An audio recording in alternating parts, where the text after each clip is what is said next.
Assalamualaikum warahmatullahi wabarakatuh. Baik, kita bertemu di mata kuliah hukum acara pengadilan tata usaha negara. Sebelumnya, semoga semuanya dalam keadaan sehat dan selalu berbahagia. Salam sejahtera untuk kita semua. Om Swastiastu, Namo Buddhaya, dan salam kebajikan. Oke, kita masuk di pertemuan kedua di sini. Pertemuan yang masih membahas berkaitan tentang pengantar hukum acara pengadilan tata usaha negara. Khususnya kita akan lebih memperdalam pada materi ini. Kita mengkaji terkait tentang pengertian hukum acara tata usaha negara, kemudian nanti ada asas-asas dalam hukum acara tata usaha negara dan kompetensi hukum acara tata negara. Oke, semoga nanti dengan dibuatkannya video pembelajaran ini teman-teman dapat mempelajarinya secara mandiri. Kemudian ketika nanti ada hal-hal yang dirasa tidak paham atau ada yang ingin ditanyakan, silahkan saya buka pertanyaannya melalui forum diskusi ataupun di WhatsApp group, begitu ya. Oke, langsung saja untuk materi yang pertemuan pada kali ini kita akan membahas 3 hal ini terkait tentang pengertian, asas-asas, kemudian kompetensi hukum. Seperti apa sih ketiga hal tersebut? Oke, yang pertama kita akan membahas tentang pengertian dari hukum acara pengadilan tata usaha negara itu sendiri. Menurut Rozali Abdullah, hukum acara pengadilan tata usaha negara adalah rangkaian peraturan-peraturan yang memuat cara bagaimana orang harus bertindak satu sama lain untuk melaksanakan berjalannya peraturan tata usaha negara. Oke, selain itu juga ada pengertian dari bukunya Dr. Zairin Harahap yang berkaitan tentang hukum acara pengadilan tata usaha negara. Pengertian pengadilan tata usaha negara atau hukum acara pengadilan tata usaha negara berdasarkan menurut Rozali Abdullah sama seperti yang disampaikan saya tadi, ini berdasarkan pada buku dari Dr. Zairin Harahap. Kemudian selain dari Rozali Abdullah, ini juga disampaikan juga oleh Sahran Basah, yang mana beliau lebih mendefinisikan atau lebih cenderung untuk menggunakan istilah itu hukum acara pengadilan dalam lingkungan peradilan administrasi atau beliau singkat HAPLA.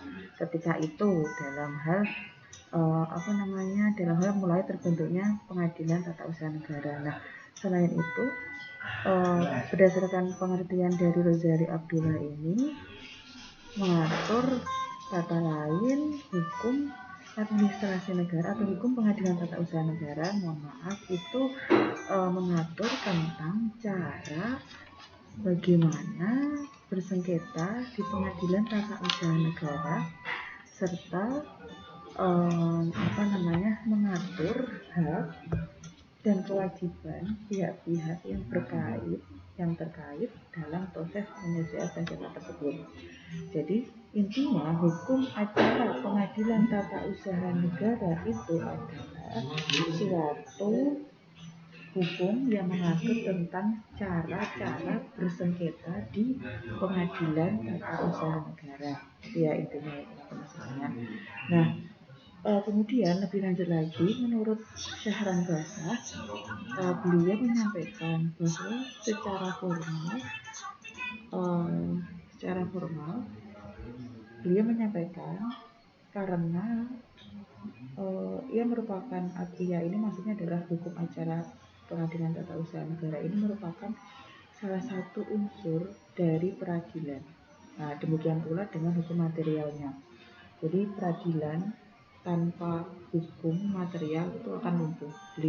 Beliau menyatakannya seperti itu, bahwa peradilan tanpa hukum material itu akan lumpuh sebab tidak tahu apa yang akan dijelmakan. Sebaliknya, peradilan tanpa hukum formal akan liar sebab tidak ada batas-batas yang jelas dalam melakukan penanganannya. Nah, berkaitan dengan apa yang disampaikan oleh beliau ini, maka kemudian terbentuklah sistem hukum acara pengadilan tata usaha negara. Nah, pengadilan tata usaha negara ini kan merupakan lembaga atau instansi yang mana dipergunakan untuk memeriksa, mengadili acara tentang tata usaha negara. Nah, ini berkaitan dengan hukum material dan hukum formil ya, teman-teman. Mungkin di hukum acara perdata ataupun hukum acara pidana sudah mengenal istilah tersebut. Dalam berperkara atau dalam menyelesaikan suatu bentuk permasalahan sengketa, maka di dalam ranah pengadilan itu perlu istilahnya adalah menyelesaikan perkara, baik perkara secara formil maupun material. Kedua hal tersebut harus bisa diselesaikan. Nah, demikian juga dengan istilahnya dari Syahran Baisyah bahwa berkaitan dengan hal ini merupakan hukum acara menurut Syahran Baisyah ini merupakan hukum formal karena dia merupakan salah satu unsur dari peradilan, demikian pula dengan hukum materialnya. Begitu. Nah, kemudian pada umumnya secara teoritis cara pengaturan terhadap hukum formal dapat digolongkan itu menjadi dua bagian.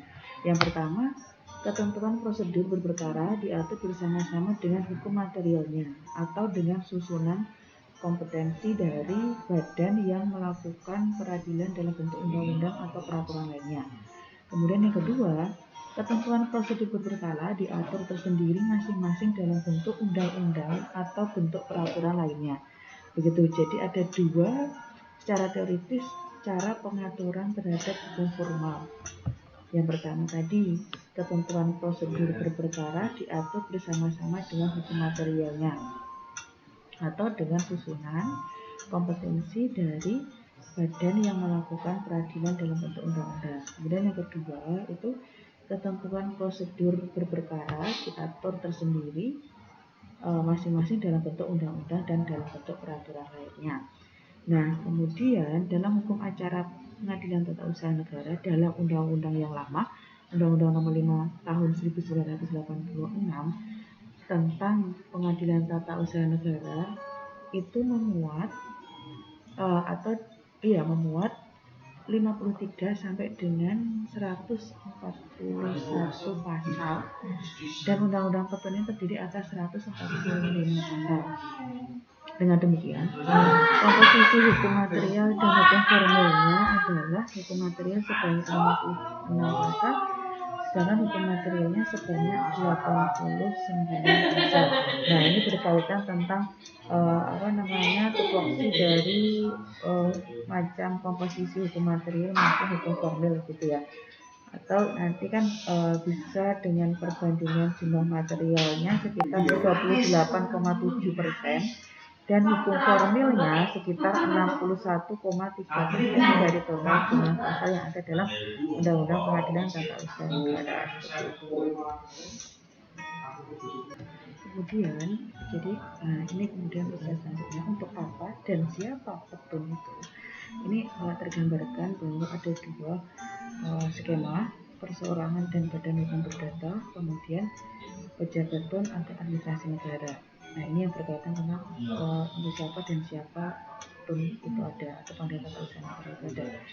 Berhubungan dengan itu, kita membahas terlebih dahulu berkaitan dengan pangkal sengketa tata usaha negara atau tolak ukur sengketa tata usaha negara itu seperti apa sih? Jadi gini, berkaitan dengan hal tersebut, pangkal sengketa tata usaha negara dapat diketahui dengan menentukan apa yang menjadi tolak ukur sengketa tata usaha negara itu sendiri. Nah, tolak ukur sengketa tata usaha negara atau administrasi di sini adalah tolak ukur subjek dan pangkal sengketa. Nah, di sini bisa teman-teman lihat bahwa dari grafik tersebut kita dapat menentukan subjek atau para pihak yang bersengketa di ranah pengadilan tata usaha negara. Nah, kemudian tolak ukur subjek adalah para pihak yang bersengketa di bidang hukum administrasi negara atau tata usaha negara, sedangkan tolak ukur pangkal sengketa yaitu sengketa administrasi yang diakibatkan oleh penetapan sebagai hasil perbuatan administrasi negara tersebut. Nah, sengketa administrasi dapat dibedakan atas dua hal, yaitu sengketa secara internal atau sengketa secara eksternal atau ekstern. Sengketa intern atau sengketa antara administrasi negara terjadi di dalam lingkup administrasi tata usaha negara itu sendiri, baik yang terjadi dalam satu departemen atau instansi maupun sengketa yang terjadi antar departemen instansi tersebut. Nah, dengan demikian sengketa intern atau internal ini adalah menyangkut persoalan kewenangan pejabat tata usaha negara yang disengketakan dalam departemen instansi atau kewenangan suatu departemen instansi terhadap departemen atau instansi lainnya. Jadi antar departemen instansi satu dengan departemen instansi lainnya yang mungkin disebabkan karena tumpang tindihnya kewenangan sehingga menimbulkan kekaburan kewenangan. Nah, sengketa ini dapat juga disebut sebagai hukum antar wewenang. Jadi intan ini artinya adalah sengketa antar instansi atau departemen dengan instansi departemen lainnya, gitu ya kemudian. Nah, kemudian yang kedua, sengketa internal, sengketa eksternal atau ekstern, atau sengketa antara administrasi negara dengan rakyat.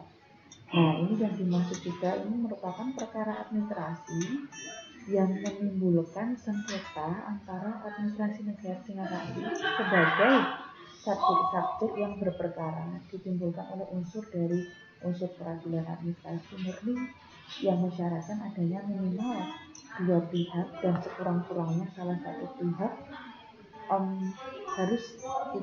pihak itu harus administrasi negara atau pejabat atau pemerintah yang mempunyai wewenang jabatan di dalam satu lingkup instansi atau pemerintahan tersebut. Nah, ini mencakup administrasi negara yang ada di tingkat pusat, di tingkat daerah maupun di tingkat pusat yang ada di daerah, seperti itu ya. Jadi ini berkaitan tentang subjek atau para pihak yang mana berkaitan dengan kewenangan dalam pengadilan tata usaha negara. Jadi biasanya itu pihaknya adalah perseorangan dengan badan hukum terdaftar atau pejabat hukum atau administrasi negara, seperti itu. Nah, biasanya memang yang disengketakan objek dari pengadilan tata usaha negara ini adalah pejabat atau pemerintah yang mana melakukan perbuatan melawan hukum atas jabatannya tersebut. Sehingga objek ini sudah jelas bahwa subjek yang dimaksud adalah pejabat dari pemerintah tersebut, dan yang merasa dirugikan itu adalah rakyat atau perseorangan atau masyarakat. Oke, kemudian saya lanjut ya. Berkaitan tentang asas hukum acara pengadilan tata usaha negara, ini menurut Paul Scholen, asas hukum adalah pikiran-pikiran dasar yang terdapat di dalam dan di belakang sistem hukum masing-masing, dirumuskan dalam aturan-aturan perundang-undangan dan putusan hakim yang berkenaan dengannya. Ketentuan-ketentuan dan keputusan-keputusan individual dapat dipandang sebagai penjabarannya.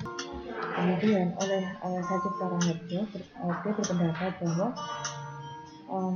barangkali tidak berlebihan apabila dikatakan bahwa asas hukum ini merupakan contohnya peraturan hukum, gitu ya. Karena asas hukum kan merupakan dasar dari berlakunya suatu peraturan hukum. Kita menyebutnya demikian karena pertama, ini merupakan landasan yang paling luas bagi lahirnya suatu peraturan hukum. Bahwa peraturan-peraturan hukum itu pada akhirnya bisa dikembalikan kepada asas-asas tersebut, kecuali disebut landasan.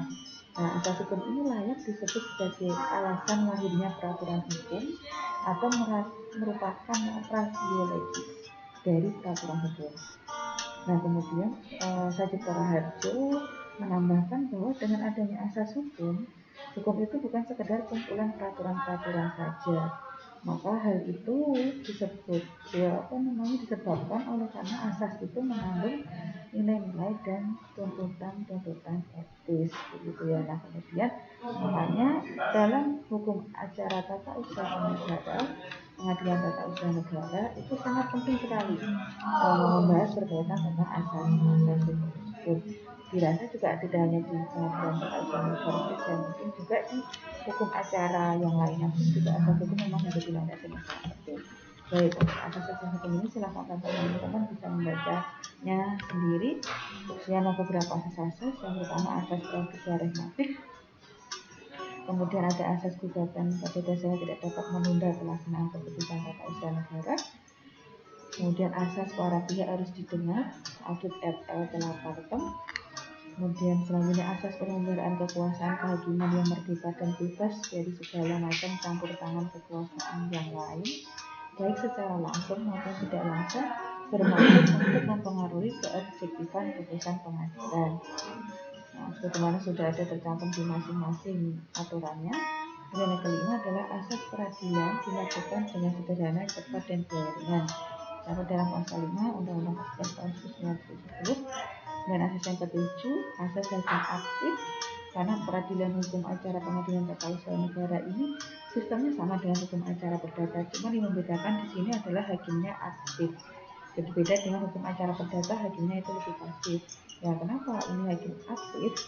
Nah, sebelum melakukan pemeriksaan terhadap pokok sengketa, hakim mengadakan rapat permusyawaratan untuk menetapkan apakah gugatan tidak diterima atau tidak berdasarkan yang dilengkapi dengan pertimbangan-pertimbangan. Di sini hakim bersifat aktif itu karena juga permohonan yang diajukan juga perlu mendapatkan bukti yang benar, dan memang di sini mayoritas yang dirugikan itu adalah masyarakat dan warga, sehingga memang hakim itu berusaha berupaya untuk menggali yang sebenarnya fakta yang terjadi di lapangan. Nah, kemudian pemeriksaan di dalam pengadilan tata usaha negara itu didahului dengan adanya pemeriksaan pendahuluan. Nah, di pemeriksaan pendahuluan ini hakim itu makanya mempunyai wewenang untuk memeriksa terlebih dahulu gugatan.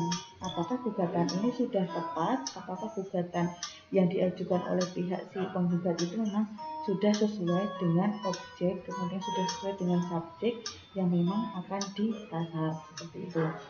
Nah, asas ini memberikan peran kepada hakim dalam proses persidangan guna memperoleh suatu kebenaran material. Untuk itu undang-undang petun mengarah pada pembuktian bebas. Jadi pengadilan petun mengarah pada pembuktian bebas. Bahkan jika dianggap perlu untuk mengatasi kesulitan penggugat memperoleh informasi atau data yang diperlukan, maka hakim dapat memerintahkan badan atau pejabat tun sebagai pihak penggugat atau sebagai pihak tergugat itu untuk memberikan informasi atau data yang diperlukan. Nah, maka dari itu di sini peran hakim itu sangat dominan membantu bagi pihak pemohon, sampai halnya ketika itu yang saya sampaikan tadi, ketika diperlukan data yang memang dibutuhkan, maka hakim dapat memerintahkan badan atau pejabat pun sebagai pihak tergugat, bahkan itu untuk dapat memberikan informasi atau data yang diperlukan itu. Ini sudah ada atau sesuai dalam pasal 85 Undang-Undang Pengadilan Tata Usaha Negara, begitu ya.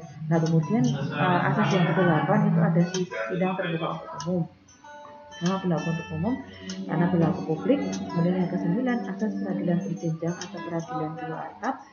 Kemudian yang ke-10 asas pengadilan sebagai upaya terakhir untuk mendapatkan keadilan, ultimum remedium. 11 asas objektivitas. Untuk tercapainya putusan yang adil, maka memang hakim berperan atau hakim harus adil, bisa menentukan baik dan buruknya seperti apa.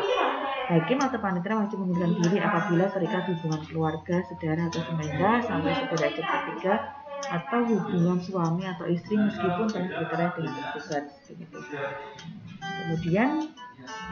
Kemudian ada 11 asas tersebut, silahkan nanti dipelajari dan dibaca dengan baik. Asas-asas tersebut juga terdapat di dalam pasal yang ada dalam Undang-Undang Pengadilan Tata Usaha Negara, baik Undang-Undang Nomor 5 Tahun 86, Undang-Undang Nomor 9 Tahun 2004, dan Undang-Undang yang terbaru, Undang-Undang Nomor 51 Tahun 2009. Jadi silahkan teman-teman bisa mendalami materi-materi tersebut dengan membaca undang-undang tersebut. Untuk membahas bahasannya selanjutnya mungkin akan saya lanjutkan di video yang kedua, begitu ya. Saya akan membahas terkait tentang potensi absolut dan relatif petun di Indonesia. Nah, ini akan semakin menarik lagi untuk kita bahas bersama, untuk kita diskusikan bersama nantinya. Baik, terima kasih untuk video yang pertama di pertemuan yang kedua ini. Saya harapkan teman-teman dapat memahaminya dengan baik dan dapat dipelajari dengan baik. Kurang lebihnya mohon maaf. Wassalamualaikum warahmatullahi wabarakatuh.